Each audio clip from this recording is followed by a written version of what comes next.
enjoy dissecting the elements of a project, breaking down each component to create a clear overview of what I call my new room of existence. Like a perfume's fragrance, structured with an olfactory pyramid, where top notes evaporate quickly and base notes linger, each part of a project has its own level of impact and longevity. As I immerse myself in new environments, I start to question my relationship with these spaces. Who am I within this space, and what does this space mean to me? Documenting this exploration in the most direct way became my goal as I attempted to understand the movement and the essence of water. Initially, I tried to capture this through a digital creation in Touch Designer, crafting a virtual water life. But I realized this wasn't the actual water itself.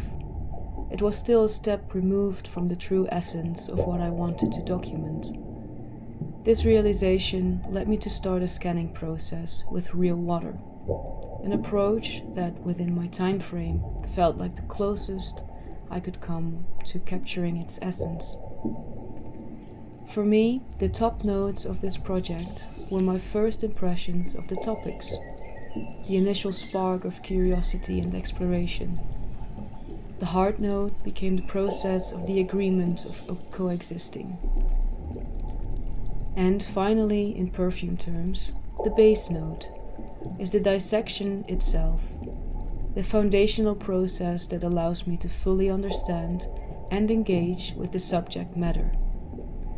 This layered approach is essential to my process, helping me to make sense of what I am working with, one element at a time.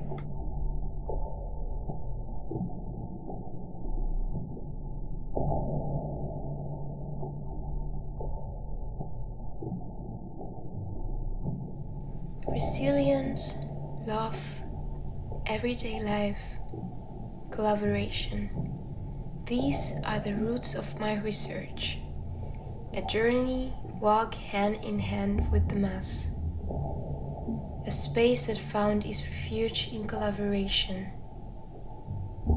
In the midst of adversity, we discovered comfort, balance, and a deep sense of belonging.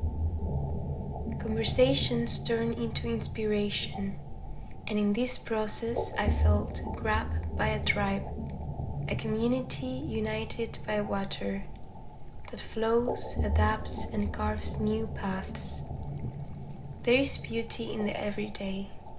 Blackberries with my grandfather, tangerines with my group, mookboard tea that accompanies each of my days, the ascent of coffee in my home. All of these have nourished our research, like a gentle rain watering the earth. There is a constant movement, a flow that reminds me of water. Water that starts out cloudy but eventually settles, clear and calm. Nature is a symbol of resilience.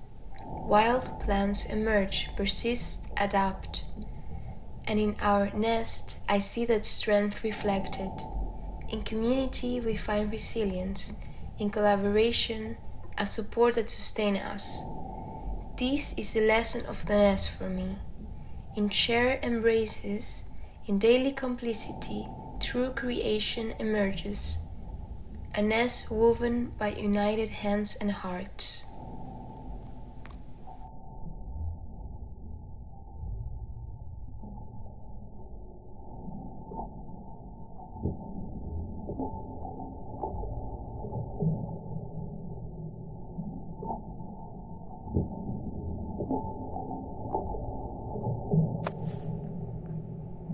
Black walnut, ripple, dandelion dye, textiles, papermaking, nest. Intention, connection, attention, collection.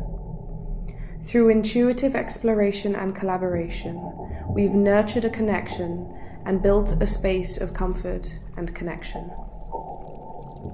Connection with the mass grounded me in my research, drawing me outside to create, immersed in the environment, providing me with my pigments and the branches for our nest.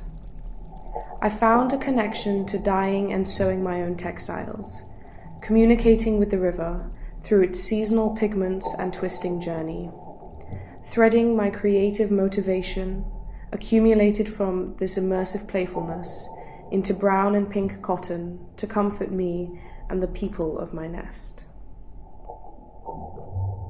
Intention.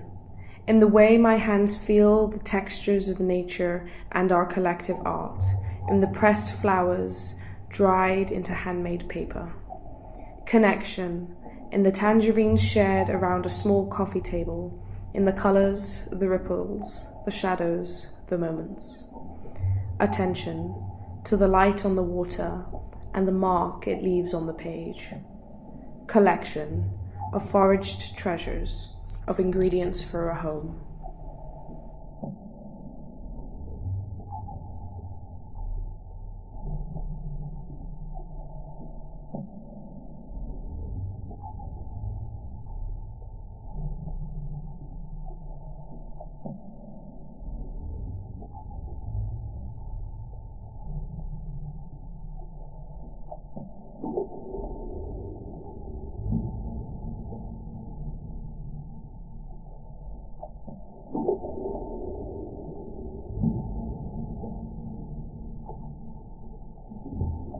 Even though it was not my plan, I believe my main focus was on personal growth and finding one's path.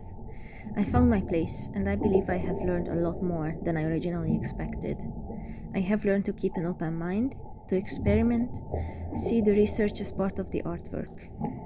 And in the name of all that, eventually the focus of my research landed on audio, the aspect of sound, and how it can make or break a piece. I went into it with almost no experience, a fresh canvas waiting to be filled. It was scary. I had no idea where to start or how to use the software to begin with. I recorded sounds from near the river Maas, hoping that I would catch the sounds of the water itself, but instead I ended up recording the vibrant life that is going on around it. Originally I was disappointed, because it was not what I had envisioned, but it is part of the river and thus part of my research. I used the recorded sound as inspiration to create the soundscape that was then used as the background sound for the video. For the results, I decided to go with a peaceful soundscape that makes us feel as if we were in an underwater cave. Calm, magical, intimate, aquatic.